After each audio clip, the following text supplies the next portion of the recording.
Amém. Muito bem, meus amados, a paz do Senhor. Que bom podermos estar juntos na tarde dessa terça-feira, adorando a Jesus e também recebendo uma palavra de Jesus ao nosso coração, com esses louvores maravilhosos e com tudo aquilo que Ele ainda vai nos proporcionar nessa tarde. Queridos, eu quero ler um texto com vocês que se encontra no livro de Filipenses, capítulo 4, versículo 4. Carta de Paulo à igreja de Filipenses, capítulo 4, versículo 4, diz assim: regozijai-vos sempre no Senhor. Outra vez digo, regozijai-vos. Em outra tradução bíblica vai dizer, alegrai-vos sempre no Senhor. Outra vez digo, alegrai-vos. Paulo está nos fazendo um convite um tanto ousado em nos convidar a nos alegrar no Senhor, e não simplesmente nos alegrar, mas alegrarmos-nos sempre no Senhor. Não foi a única vez que Paulo nos fez esse convite, mas ele insiste que devemos ser alegres, felizes, temos motivos para ser regozijantes no Senhor. E alegria é algo que às vezes as circunstâncias da vida, às vezes os problemas que nos cercam, os intempéries, os medos, enfim, nos querem roubar. Nem sempre a gente está bem. Tem horas que as coisas dão uma desandada, nem sempre a gente acorda com um sorrisão no rosto, tem dia que a gente acorda sem muita vontade de muita coisa. E tem gente que tem vivido alguns dias assim. São angústias na alma, são depressão, são problemas, são circunstâncias, problemas familiares. Mas Paulo está dizendo, olha, você precisa ser uma pessoa alegre. Ser alegre é um pedido de Paulo e um fruto do Espírito. Quem carrega o Espírito Santo carrega, além de paz, amor, também carrega a alegria. E Paulo, ele é um belo exemplo para nós. Ele tem potencial para dizer isso para nós. Porque Paulo, ele tem todos os motivos do mundo para ser uma pessoa frustrada, uma pessoa triste, uma pessoa decepcionada com a vida. A história, a carreira de Paulo foi de muitas dificuldades, de muitos desafios. Paulo, ele não passou a maioria do seu tempo nas igrejas, como nos dá a entender pelas suas cartas, pelo seu nível de espiritualidade. Paulo passou a maioria do seu tempo dentro de prisões. Ele fez o que fez, não foi, obviamente, indo em igrejas, visitando as igrejas, ok? Mas a maioria do seu tempo foi dentro de prisões, escrevendo cartas, pastoreando dentro de prisões, sendo açoitado, esbofeteado, acusado de coisas que não fez, lá dentro, no fundo do poço. Mas mesmo assim, Paulo fez o que fez e sempre dizia, alegrai-vos no Senhor. Paulo sofreu naufrágio, mas ele dizia, alegrai-vos no Senhor. Paulo foi picado por cobra, mas ele dizia, alegrai-vos no Senhor. O povo odiava esse homem, queriam matá-lo, dar surra nele na rua, mas ele dizia, por mais que estou enfrentando tudo isso, eu tenho motivos para me alegrar no Senhor. Você tem motivos para se alegrar no Senhor. E eu quero nessa noite ajudar, juntamente com Paulo, interpretando esse texto, a sermos felizes, a sermos pessoas alegres. E Paulo nos dá alguns conselhos para que nós possamos ser como ele, sermos pessoas alegres e pessoas felizes. O primeiro conselho que Paulo nos dá acerca disso, ele diz que a vossa moderação ou que a vossa equidade seja notória por todos os homens. Por vezes a gente, diante de algumas situações, diante de alguns intempéries que surgem ao longo do caminho, algumas dificuldades que a gente pode enfrentar, por vezes a gente tende a perder a cabeça. Por vezes alguns se desesperam, alguns ficam angustiados, alguns perdem noites de sono, alguns tentam resolver de todas as formas, alguns tentam forçar a porta, fazer acontecer, alguns perdem o equilíbrio, outros até mesmo tiram a sua vida diante das situações que a vida lhe tem causado. Mas Paulo diz que seja conhecida ou notória entre os irmãos a vossa equidade, o vosso equilíbrio. Paulo está dizendo: olha, se você quer ser uma pessoa feliz, aprenda comigo uma coisa: seja uma pessoa equilibrada, mesmo em meio às dificuldades que a vida pode lhe causar. Tenha paz em meio às adversidades que a vida lhe causar. E a gente vê isso muito notório. Paulo fala isso com conhecimento de causa. No dia que ele foi colocado dentro de uma prisão junto com Silas, está sendo acusado, e sabe que na manhã seguinte ele vai ser condenado e possivelmente será morto. Está vivendo o pior momento do seu ministério. Tudo isso porque ele roubou, matou, fez alguma coisa nesse sentido? Não. Tudo isso porque ele pregava o evangelho de Jesus. Então esbofetearam ele, lançaram ele na prisão, querem a cabeça dele, sabe que é os seus últimos momentos de vida. Mas dentro daquela prisão, Paulo faz o quê? Começou a cantar. Equilíbrio em meio ao caos. Equilíbrio em meio às dificuldades. Equilíbrio em meio à sentença de morte. Ele começa a adorar, porque ele sabe que Deus está cuidando de tudo. Então, se for para morrer, que seja. Morrer para mim é lucro, disse Paulo. E ele começa a cantar. E enquanto ele está equilibrado, cantando, felizão, o anjo desce naquela prisão. E ele sai, tanto ele quanto Silas são libertos naquela madrugada. Jesus, que é o nosso referencial, fez isso também. Um dia os discípulos estão doidos, desesperados no meio de uma tempestade. Estão achando que vão morrer. Estão todos agoniados, gritando, andando de um lado para o outro. E Jesus dormindo. Enquanto eles estão lá afoitos, desesperados, Jesus dorme. A onda é mais alta que o barco, mas Jesus dorme. O barco é levado de um lado para o outro, mas Jesus dorme. O barco já está cheio da água, mas Jesus dorme. Os discípulos gritam de desespero e Jesus dorme. O caos não mexeu em Jesus. A dificuldade não mexeu em Jesus. Ele sabe do propósito. Ele sabe da promessa. E ele sabe que a promessa é muito maior do que os acontecimentos do presente. O propósito é muito maior do que o que pode acontecer no meio do caminho. Então ele descansa. Ele não perde o equilíbrio. Se você quer ser uma pessoa feliz, aprenda como Paulo. Seja uma pessoa equilibrada. E como eu faço para ser uma pessoa equilibrada? Paulo diz assim: seja notória a equidade entre vós, pois perto está o Senhor. O que me faz ser uma pessoa equilibrada? Quando eu tenho a noção de que perto está o Senhor. Ele não está tão longe a ponto de que suas mãos não possam ser estendidas para tocar e me levantar do caos. Ele não está tão longe a ponto de que eu me perca sem que Ele venha e cuide de mim. O salmista disse no Salmo 91, aquele que habita no esconderijo do Altíssimo, à sombra do Onipotente, descansará. Só descansa quem habita no esconderijo do Altíssimo. Só habita no esconderijo do Altíssimo quem está perto do Senhor. Ou seja, quem está perto do Senhor está no esconderijo do Altíssimo. Quem está no esconderijo do Altíssimo descansará. E todos aqueles males que o salmista continua citando nos próximos versos, eles não afetam quem está perto do Senhor. Essa pessoa não perde equilíbrio se a seta vem a noturna. Essa pessoa não perde equilíbrio se o laço do passarinheiro é armado. Essa pessoa não perde equilíbrio se o inimigo se levanta por todos os lados. Essa pessoa não perde equilíbrio se cai 1000 à direita, 10.000 à esquerda. Ela não perde o equilíbrio porque ela tem noção de que o Pai está perto dele. Ei, você tem que ter essa noção nessa tarde. O Pai não está longe de você. O Pai continua perto de você. Assim como Jesus continuou perto de Pedro quando ele estava afundando. Pedro afundando, mas a mão de Jesus continuava tão perto a ponto de que ele poderia estendê-la e acolhê-lo de novo. Se Jesus permitiu tudo isso, se Jesus permitiu todas as circunstâncias, se Jesus permitiu todos os medos, Ele não deixa você morrer afogado nesse caminho. Perto está o Senhor. Jesus está perto de você. Talvez você não está o vendo, talvez você não está o sentindo, talvez está tudo ofuscado, talvez a noite seja escura, mas tem uma convicção dentro de você. Ele está perto.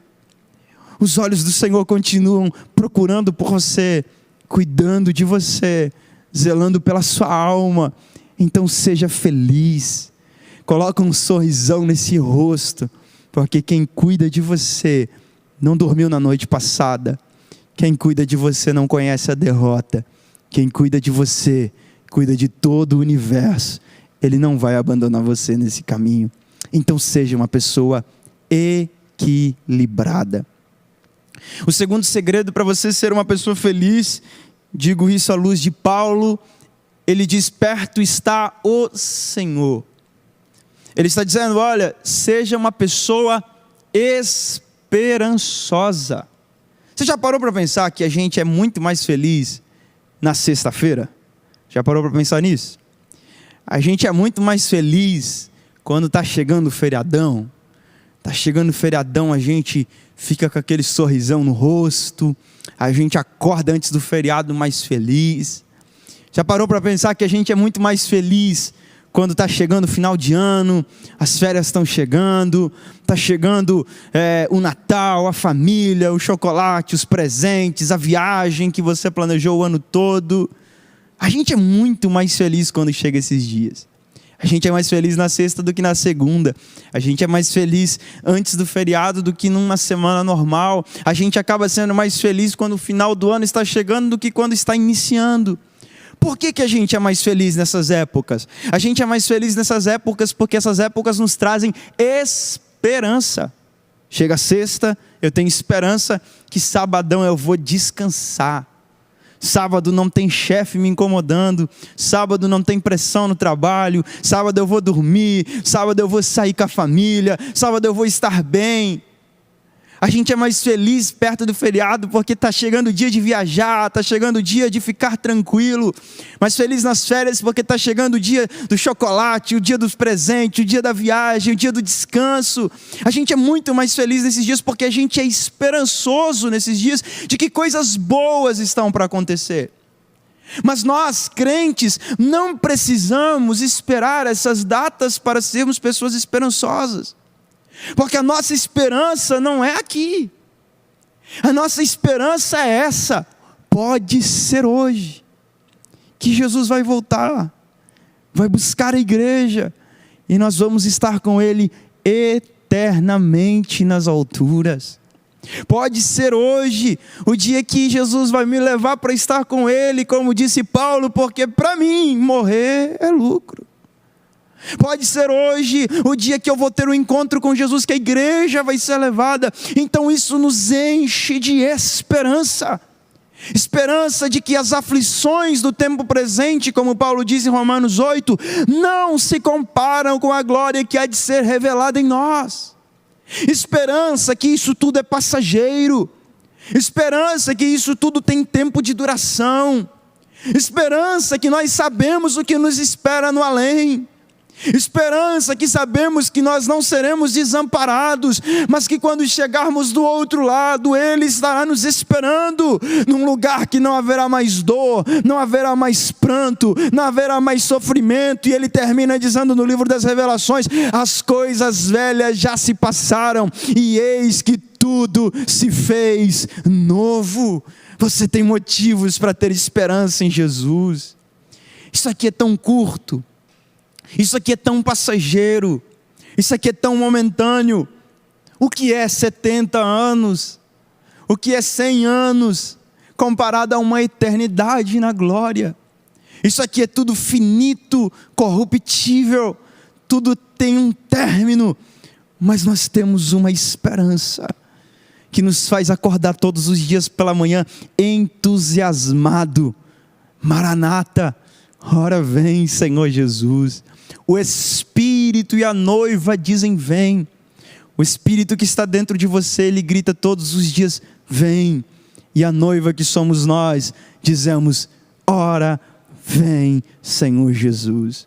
Então, se você olhar ao seu redor nessa tarde e ver que em nada você tem esperança, não tem esperança no trabalho, não tem esperança de que as coisas vão melhorar, não tem esperança na política. Se você perdeu as suas esperanças, enche o seu coração de uma esperança nessa tarde. E a esperança é essa: Maranata, a hora vem, Senhor Jesus. Há um céu que te espera, há uma glória que há de nos ser revelada em Cristo.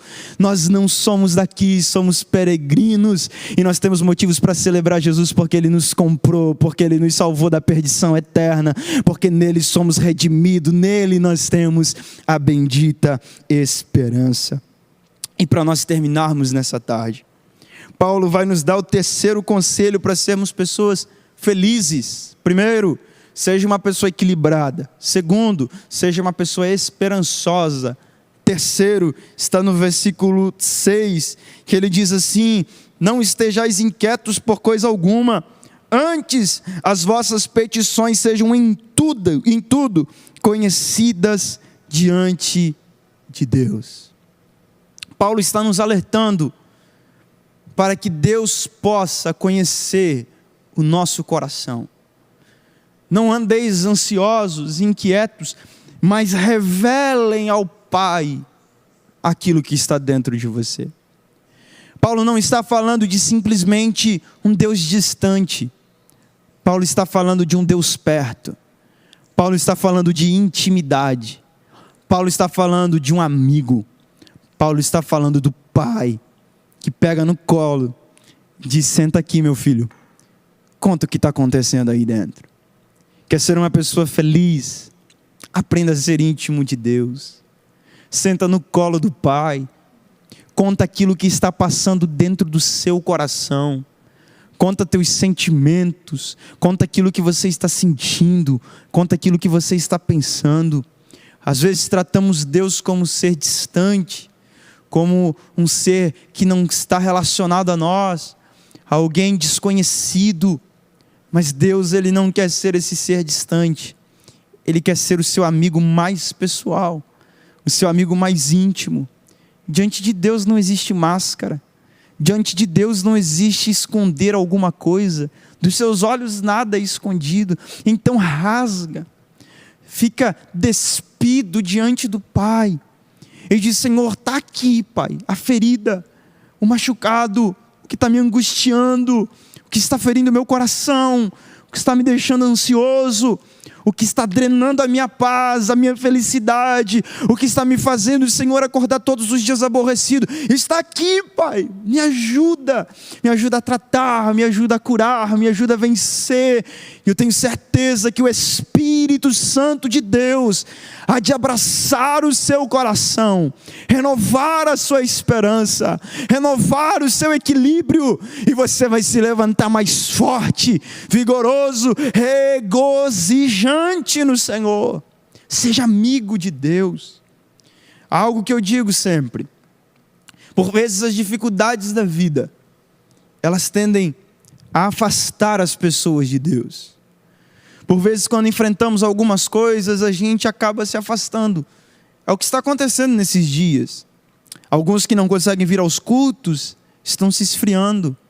Alguns que não estão cultuando, não estão fazendo seus cultos em seus lares, com sua família, estão esfriando, se afastando. Mas Deus não permitiu essa situação para que você se afastasse. Deus permitiu essa situação para que você chegasse mais perto. Essa situação que talvez está acontecendo na sua vida em particular, esse problema que você não entende, também não é motivo para se afastar. É motivo para você chegar mais perto. Só foram curadas as pessoas que chegaram perto de Jesus. O leproso não foi curado quando ele ficou bravo com Jesus e disse: agora que eu estou leproso eu não quero saber de Deus. Não, ele foi curado quando ele disse: agora eu estou leproso, eu preciso chegar mais perto de Jesus. A mulher do fluxo de sangue não foi curada quando ela descobriu o fluxo de sangue e disse: agora eu não vou mais para a igreja, agora eu não quero saber de Deus, agora eu não quero mais compromisso. Não, ela foi curada quando ela disse: eu preciso mais de Jesus. A cura que você precisa, a resposta que você precisa, não está no distanciamento, mas está na aproximação. Seja íntimo de Deus nessa fase. Converse com Jesus, deixe Ele curar você, cuidar de você, sarar você, e você vai ser uma pessoa muito, muito, muito feliz, em nome de Jesus. Eu creio que um tempo de alegria, um tempo de abundância e de regozijo repousará sobre o seu coração. você será feliz em tudo, e o nome do Senhor vai ser glorificado na sua vida. Amém? Vamos orar juntos nessa tarde? Papai, muito obrigado, Senhor. Obrigado por esse momento tão oportuno, em que podemos, Senhor, ouvir Tua voz aqui. Obrigado pelo Teu carinho, pelo Teu cuidado para conosco. Obrigado por se preocupar com nós, se preocupar com o nosso coração. Obrigado, papai. Nós temos muitos motivos para estar alegres e às vezes não observamos. Senhor, às vezes ampliamos tanto as dificuldades, ampliamos tanto os problemas, damos tanta ênfase para coisas ruins e esquecemos de todos os seus benefícios. Mas, Senhor, que a nossa alma grite, como disse o salmista aquele dia: que daremos, pois, ao Senhor diante de tantos benefícios que nos tem dado.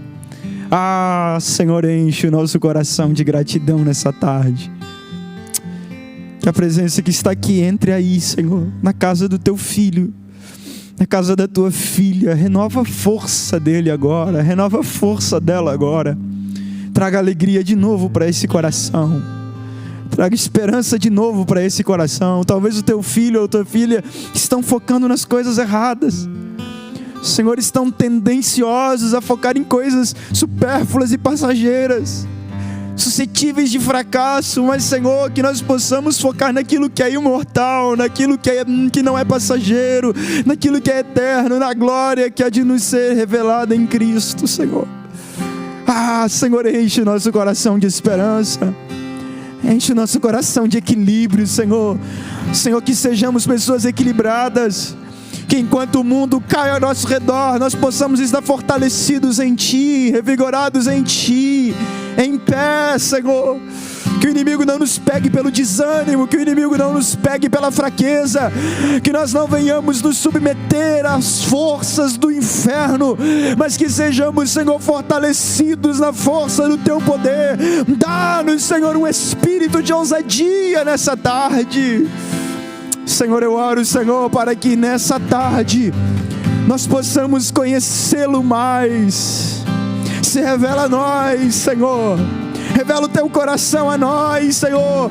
Ensina-nos a despir-nos diante de Ti, abrir o nosso coração, a colocarmos tudo na mesa, a sermos sinceros, verdadeiros, sem máscaras, sem tentarmos vestir aquilo que não somos, mas que diante de Ti o Teu coração e o meu coração possam ser revelados, Senhor. Enche-nos, Senhor, da intimidade.